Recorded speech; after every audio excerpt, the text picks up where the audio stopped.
আজ মহাকাশ বিজ্ঞানের ইতিহাসে এক নতুন যুগের সূচনা হলো। বিশ্বের বড় বড় মহাশক্তিধর দেশগুলো আজ ভারতের এই ঐতিহাসিক সাফল্যের দিকে তাকিয়ে স্তম্ভিত হয়ে গেছে।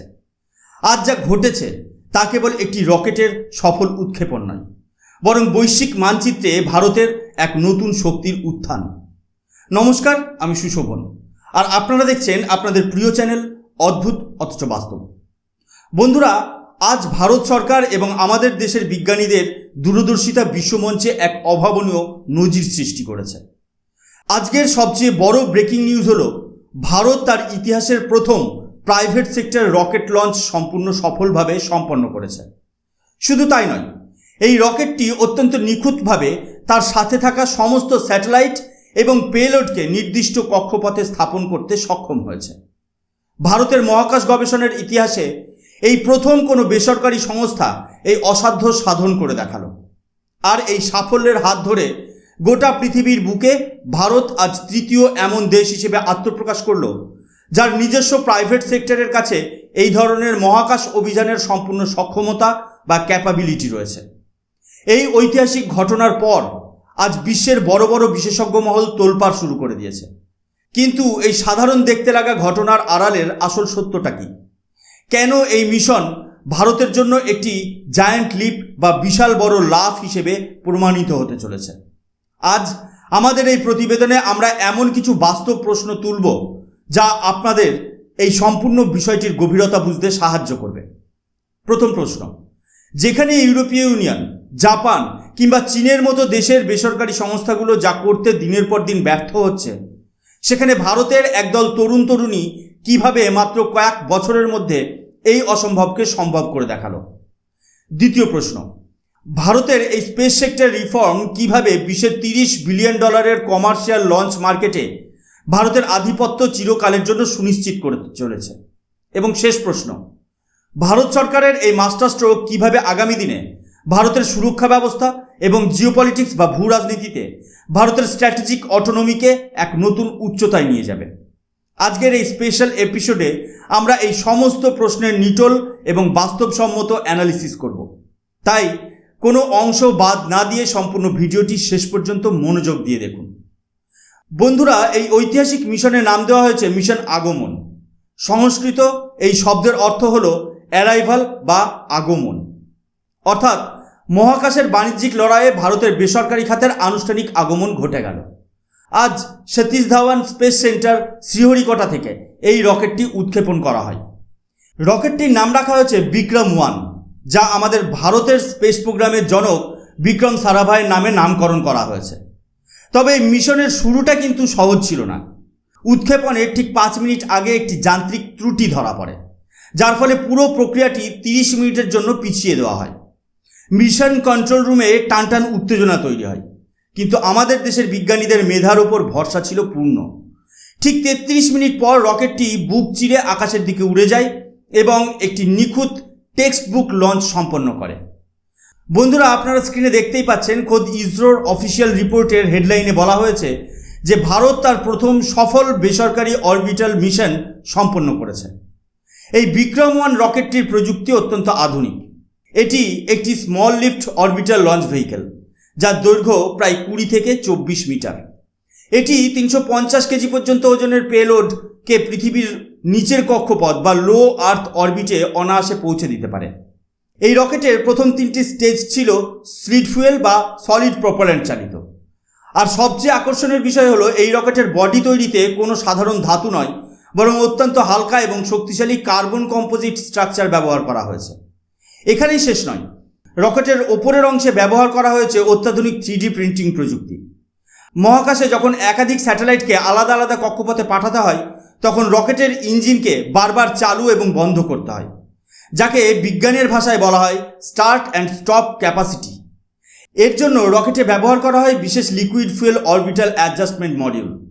আর এই পুরো প্রযুক্তির ব্যবহারের ফলে মাত্র 15 মিনিটের মাথায় রকেটটি 450 কিলোমিটার উচ্চতায় পৌঁছে তার সমস্ত পেলড সফলভাবে স্থাপন করে। সবচেয়ে গর্বের বিষয় কি জানেন? বিশ্বের 1 নম্বর ধনী ব্যক্তি ইলন মাস্কের কোম্পানি স্পেস এক্সকেও তাদের প্রথম সফল অরবিটাল উৎক্ষেপণের জন্য 4 বার ব্যর্থ চেষ্টা করতে হয়েছিল। কিন্তু ভারতের এই বেসরকারি কোম্পানি তাদের ফার্স্ট অ্যাটেম্প্ট বা প্রথমবারেই এই ঐতিহাসিক সফলতা অর্জন করে দেখিয়েছে। এটি আমাদের দেশের প্রযুক্তির আসল ক্ষমতা। এখন স্বাভাবিকভাবে প্রশ্ন ওঠে, এই অসাধ্য সাধন করলো কারা? এই রকেটটি তৈরি করেছে হায়দ্রাবাদের একটি স্টার্টআপ কোম্পানি, যার নাম স্কাইরুট এয়ারোস্পেস। 2018 সালে ইসরোর দুজন অত্যন্ত প্রতিভাবান তরুণ বিজ্ঞানী শ্রী পবন কুমার চন্দনা এবং নাগা ভারতজাকা নিজেদের সরকারি চাকরি ছেড়ে এই কোম্পানি প্রতিষ্ঠা করেন। আইআইটি থেকে পাশ করা এই দুই যুবকের লক্ষ্য ছিল একটাই, বিশ্বের দরবারে ভারতকে মহাকাশ বাণিজ্যের প্রথম কেন্দ্র হিসেবে গড়ে তোলা। সবচেয়ে আনন্দের কথা হলো, এই কোম্পানির কর্মীদের গড় বয়স 28 বছরেরও কম। অর্থাৎ ভারতের জেনজি বা তরুণ প্রজন্মের মেধা আজ দেশকে নেতৃত্ব দিচ্ছে। মাত্র 8 বছরের কঠোর পরিশ্রমে তারা আজ এই অবস্থানে পৌঁছেছে। আপনারা স্ক্রিনে link.in এর এই যে আর্টিকেলটা দেখছেন, সেখানে পরিষ্কার লেখা আছে, এই সফল উৎক্ষেপণের সাথে সাথেই এই কোম্পানিটি ভারতের প্রথম স্পেস টেক ইউনিকর্নে পরিণত হয়েছে। এই পথ চলায় ভারত সরকারের প্রতিরক্ষা খাতের অন্যতম বড় নাম সোলার ইন্ডাস্ট্রিজ এই স্টার্টআপকে তাদের নাগপুরের টেস্টিং রেঞ্জ ব্যবহার করতে দিয়ে সাহায্য করেছিল। এই রকেটের সলিড ইঞ্জিনগুলোর নাম রাখা হয়েছে ভারতের missile man doctor APJ Abdul কালামের নামানুসারে। কালাম 1000, কালাম 250, কালাম 100। আর এর লিকুইড থ্রাস্টারগুলোর নাম রাখা হয়েছে বিজ্ঞানী সিভি রমনের নামে, রমন থ্রাস্টার্স। এই তরুণ বিজ্ঞানীরা প্রমাণ করে দিয়েছেন যে ভারতের ডেমোগ্রাফিক ডিভিডেন্ড বা তরুণ জনসংখ্যা যদি সঠিক সুযোগ পায়, তবে তারা বিশ্বকে বদলে দিতে পারে। স্কাইরুটের মূল লক্ষ্য হলো মহাকাশে স্যাটেলাইট পাঠানোর খরচ প্রায় 90% পর্যন্ত কমিয়ে আনা। তারা এমন একটি রকেট আর্কিটেকচার তৈরি করেছে যার মাধ্যমে মাত্র 22 ঘন্টার মধ্যে পুরো রকেটটিকে অ্যাসেম্বল বা জুড়ে ফেলে উৎক্ষেপণের জন্য প্রস্তুত করা সম্ভব। বন্ধুরা, এবার আসা যাক এই খবরের আসল আন্তর্জাতিক এবং ভূরাজনৈতিক বিশ্লেষণে। আজ বিশ্বের বুকে মাত্র কয়েকটি দেশের কাছে এই প্রযুক্তি আছে।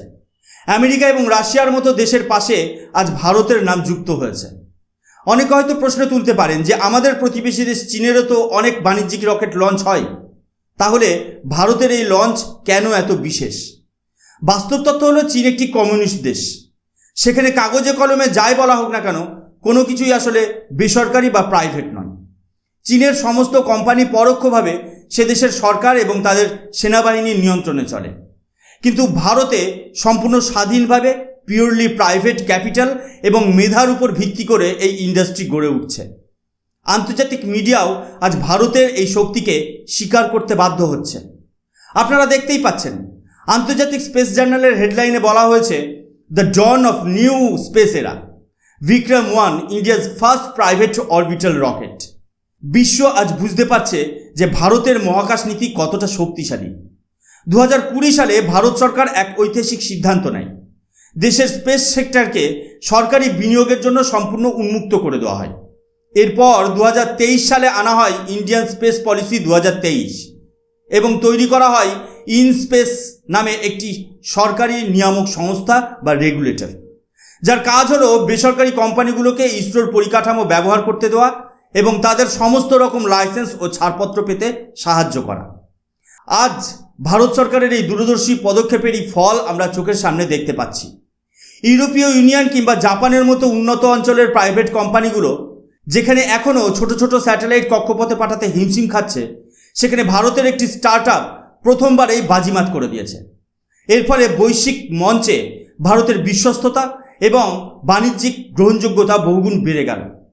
মহাকাশ বিজ্ঞানের বাণিজ্যিক বাজারে যে কোনো নতুন স্টার্টআপের জন্য সবচেয়ে বড় চ্যালেঞ্জ হলো মূলধন বা বিনিয়োগকারীদের টাকা পাওয়া। আর বিনিয়োগকারীরা তখনই টাকা দেন যখন তারা কোনো কাজের বাস্তব প্রমাণ দেখতে পান। স্কাইরুট এরোস্পেস আজ বিশ্বকে প্রমাণ করে দেখিয়েছে যে ভারতের প্রাইভেট রকেট কম খরচে এবং অত্যন্ত নিরাপদে মহাকাশে স্যাটেলাইটে পৌঁছে যেতে পারে। এই একটি সফলতার পর ভারতের মহাকাশ ক্ষেত্রে কর্মরত অন্যান্য সমস্ত স্টার্টআপগুলোর জন্য এক নতুন দিগন্ত খুলে গেল। ভারতের বুকে এখন এক ঝাঁক অসাধারণ স্পেস স্টার্টআপ কাজ করছে। এই কোম্পানিগুলো কেউ স্যাটেলাইট বানাচ্ছে, কেউ উন্নত মানের ইঞ্জিন তৈরি করছে, আবার কেউ মহাকাশের আবর্জনা পরিষ্কার করার প্রযুক্তি নিয়ে কাজ করছে। আজকের এই সফল উৎক্ষেপণের পর আন্তর্জাতিক বিনিয়োগকারীরা ভারতের এই স্পেস স্টার্টআপগুলোর উপর আস্থা রাখতে শুরু করবেন। ফলে আগামী দিনে এই কোম্পানিগুলোর জন্য ভেঞ্চার ক্যাপিটাল বা বিদেশি বিনিয়োগ পাওয়া অনেক সহজ হয়ে যাবে। এটি ভারতের অভ্যন্তরীণ অর্থনীতিকে মজবুত করবে এবং হাজার হাজার উচ্চ প্রযুক্তি সম্পন্ন কর্মসংস্থানের সুযোগ তৈরি করবে। তবে মনে রাখতে হবে, মহাকাশের এই লড়াইয়ে কেবল একবার সফল হয় যথেষ্ট নয়।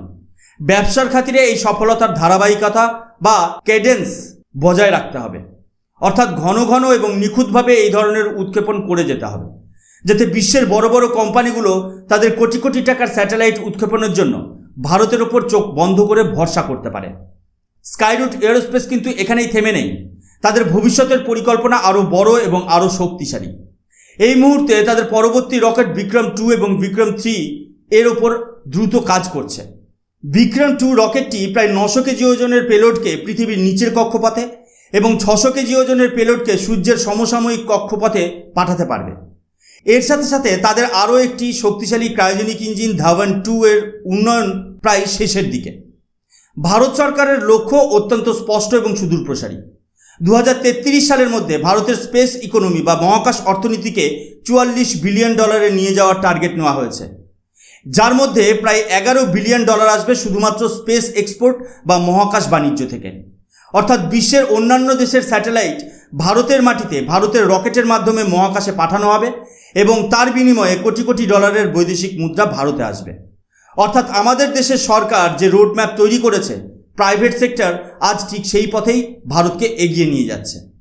এই বিপুল অর্থনৈতিক লক্ষ্যমাত্রা অর্জন করতে হলে ইসরোর পাশাপাশি দেশের বেসরকারি কোম্পানিগুলোর এই ধরনের অংশগ্রহণ অত্যন্ত জরুরি ছিল। স্কাইরুটের এই রকেটের মাধ্যমে আজ মহাকাশে যে সমস্ত পেলোড পাঠানো হয়েছে তার মধ্যে রয়েছে earth observation satellite, space debris removal satellite এবং কিছু কিউবস্যাট। এই বৈচিত্র্যই প্রমাণ করে যে ভারতের বাণিজ্যিক বাজার কতটা দ্রুত বড় হচ্ছে। বন্ধুরা, প্রতিবেদনের শেষে এসে আজ আমরা বুক ফুলিয়ে বলতে পারি যে ভারতের এই মহাকাশ বিপ্লবকে আটকে রাখার দক্ষতা বা ক্ষমতা আর বিশ্বের কোনো শক্তির নেই। এটি কেবল একটি স্টার্টআপের জয় নয়, এটি ভারতের 140 কোটি মানুষের মেধা, পরিশ্রম এবং আত্মনির্ভরতার জয়। ভারত সরকারের সঠিক নীতি এবং আমাদের তরুণ প্রজন্মের অদম্য ইচ্ছাশক্তির ফলেই আজ ভারত মহাকাশ রেসে বিশ্বকে নেতৃত্ব দেওয়ার জন্য প্রস্তুত। আমাদের দেশ আজ প্রগতির এক নতুন অধ্যায়ে পদার্পণ করেছে, যেখানে প্রযুক্তি আর দেশপ্রেম একসাথে মিলে তৈরি করেছে এক নতুন ইতিহাস। আজ ভারতের এই গৌরবময় মুহূর্তে আপনার অনুভূতি কী? আমাদের দেশের তরুণ বিজ্ঞানীদের এই অবিশ্বাস্য সাফল্য আপনাকে কতটা গর্বিত করেছে তার নিচে কমেন্ট সেকশনে অবশ্যই লিখে জানান। ভিডিওটি ভালো লাগলে লাইক করুন, বন্ধুদের সাথে শেয়ার করুন এবং ভূরাজনীতি ও বিজ্ঞানের এমন আরও নিটল বাস্তব এবং তথ্যবহুল বিশ্লেষণ দেখতে আজই সাবস্ক্রাইব করুন আমাদের প্রিয় চ্যানেল অদ্ভুত অথচ বাস্তবকে। আমি সুশোভন, আজকের মতো এখানেই শেষ করছি। দেখা হবে পরবর্তী ভিডিওতে। ততক্ষণ পর্যন্ত ভালো থাকবেন, সুস্থ থাকবেন। জয় হিন্দ, বন্দে মাতরম, ভারত মাতা কি জয়।